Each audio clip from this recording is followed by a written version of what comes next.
Here's my review of Jormungand Perfect Order and Psycho-Pass Episode 7. So let's get into this. You already know it. I'm going to do Jormungand Perfect Order first. So with that being said, let's get into this. Yet again, Jormungand Perfect Order. Good episode. I enjoyed it. This episode is all about the Demolition Demon, Wile E. Coyote, or you can call him Nelson, but you know, it's the black guy that's part of the group. You was always wondering, what does he do? I mean, he doesn't use guns like everyone else does. So I was wondering, what does he contribute to the group? And well, I see what he does now. Basically, he's an explosive person. He uses explosions. You know, he's handy with that stuff. You know, deactivating them, switching them around, and you know, he's really beast. And we get to see this in this episode, and he's nostalgia. And he starts explaining himself to everybody else in the group and stuff. And like I say, he was very impressive. Like, one of the things he did was, and it was messed up too. It was messed up. Basically, he ends up switching someone else's bomb on them. He ends up getting the code or whatever, and he has his phone. And so the guy tried to detonate the bomb to explode the building and stuff. But he's like, why is it not working? And so the guy went back to go check on the bomb, but that's when Wiley's like, and this explodes and blows him up. I'm like, God dang. Like, it's just so messed up. And he says countless times. And he's so good with this stuff. And so what the previous episodes was the backstory of Wiley, and they're trying to deliver some cargo to somewhere. They're in Iraq. And, mind you, it was very interesting. And so basically, they try to hire these guys named Excalibur in the United King. I've been looking for him. But yeah, you know, Excalibur. This is a group, and basically they're like gun trigger happy. They just ready to kill. They end up shooting some random car that was going by, and I'm like, God dang, what's wrong with you guys? And so Coco fired them, but that in turn made them go after Coco's group and stuff. The reason why they hired them was to get more people, more men, and because they don't have enough truck drivers, and so they had a truck driver to help them.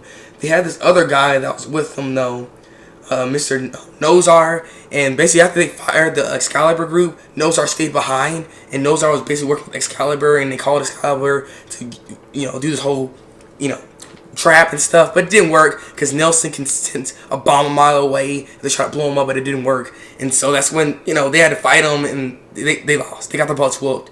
And you know, also the funny thing is, Johan got scared of Nelson and stuff. It was funny. He's scared of him after hearing all the backstory of him because he's so crazy with the explosives. And one interesting thing about him also is that he's on FBI blacklist with Coco. Coco is a very dangerous person. So is Wiley. So I'm like, oh crap. You know, it's very interesting. I like the fact that this was a backstory on him. I love the fact that we got a season 2 because we get backstories of other characters. But I also say this, only one thing bad about this episode I have to say is the fact that this episode seemed out of place from what we were doing from before. It just seems like it was chucked in there. Though it wasn't bad, it's just, you know what I mean? It's a different transition. And so then the next episode, we're getting back to everything that was going on. But nonetheless, like I said, this was a good episode. I enjoyed it. I enjoy his explosive actions, and he's just epic. I like this guy. I like him. And everyone's so freaking good on Coco's team. It's not even fair. Like, it's just ridiculous how good everyone is. You know what I mean? He has like the ultimate team. She got an explosive expert. She has like sniper experts. She has weaponry shooters and then melee people too, like, you know, about men and stuff. She got tanks. You know what I'm saying? She got tanks on the team. There's no way you can stop this girl. You know what I'm saying? So like I said, this is a good episode. I'm looking forward to seeing more. So with that being said, let's get into Psycho-Pass. Okay, Psycho-Pass. This was a good episode. Another good episode. The plot is moving. Oreo is she's crazy. She's crazy. That's all I can say. So, let me get down to the nitty-gritty things, the things I liked about the episode and stuff like that. So, basically, Kogami is right. This case was from 3 years ago. It's the same exact case, and the culprit that they had 3 years ago, they're going to probably look for this culprit now even more, is Toma. And so, it's just like, it's ridiculous. You know what I'm saying? It's the same exact case. And also, the thing is, I think Kogami kind of has his victim, his culprit, the person that's really behind all this stuff, that the person that's behind Toma, which is Makishima, he had a picture of this person, and it was named. It's just like, whoa. So he needs to research this up. He needs to look at this stuff further. I mean, there got to be some information on Makishima that he can get, because he's your man. He's your man. So that was really interesting. Kogami's a beast, by the way. Freaking Akane. You know, in this episode, I mean, she's not gonna act like she's like looking at her, like looking at his muscles, but you can see she was all like,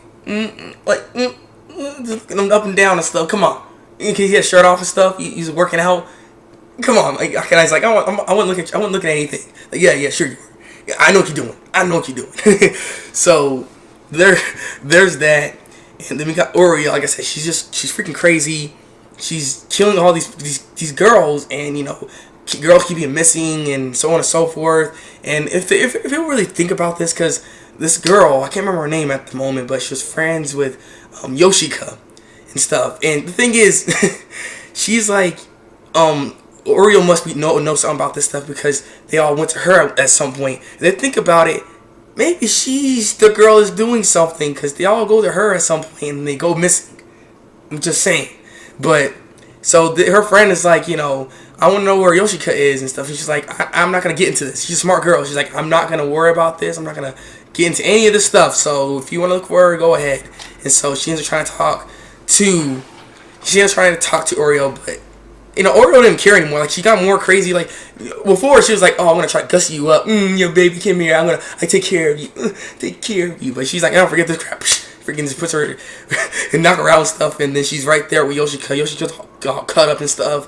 And the plan's going down. She has some kind of chemical. I'm not sure exactly what she's trying to do. But she's, like I said, she's butt crazy at this point. And also, she's basically doing all this stuff for her father's sake. Here's the thing. I'm not sure if her father used to do the same exact stuff that she's doing, like killing people and making art out of them, or he just drew and painted stuff similar to stuff that she's creating.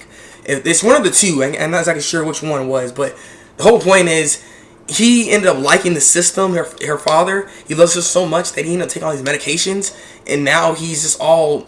He's a shell of his former self. He's not the same person anymore. He can't get out of bed. He's just there. And so he just recently died. And she's like, well, you know, better place. And, you know, I want to keep your legacy alive. You stop halfway through this, I want to continue on. And like I said, she's crazy. And Makishina's behind all this crap. So I'm just like, things are really progressing. Oh yeah, one other thing. Genoza ended up taking Kogami off the case and made Akane look after Kogami, because, you know, he doesn't want Kogami to do anything crazy. But Kogami's like, you know, he's gonna need us at some point, so I'm not really worried about it. So I'll wait, because I'm pretty sure he's gonna need us at some point. So, you know, and it's probably true. They're gonna actually need Kogami. Kogami's a freaking beast too. He's a good fighter and stuff. So like I said, they're gonna need him at some point within this case. So like I said, I'm looking forward to this, because that's crazy. Like the dismemberment and how she's just putting it together. It's oh my god, it's crazy. It's just So like I said, I'm looking forward to seeing what's gonna happen next. If they're gonna catch this Oreo girl, because like I said, she's gonna mess up. She's messing up already. People are gonna know what's going on. You know what I'm saying? Every time someone meets up with this girl, they're dead. You know what I'm saying? So they put that together. They're gonna find out at some point once they investigate this stuff. And I'm just hoping they can finally get Makishima. If Kogami can actually look into that, because there's gotta be some information on this guy that they can do. You know what I'm saying? So yeah, I'm looking forward to it. I'm looking forward to it. So with that being said, leave a comment below. Tell me what you think of Jormungand Pefect Order and Psycho Pass, whichever one you're watching. Go to your favorite moments, and you know, what are your thoughts and the speculations? What do you think is gonna happen next? I'd love to hear your thoughts and opinions on this stuff. So you know, have a discussion. You know, have some fun. Let's have some discussion. Let's talk. So yeah, with that being said, like this review and subscribe to my channel if you want to see some more Psycho Pass and Jormungand reviews from me. So with that being said, this has been the Thabreakmaster, and until then, break out.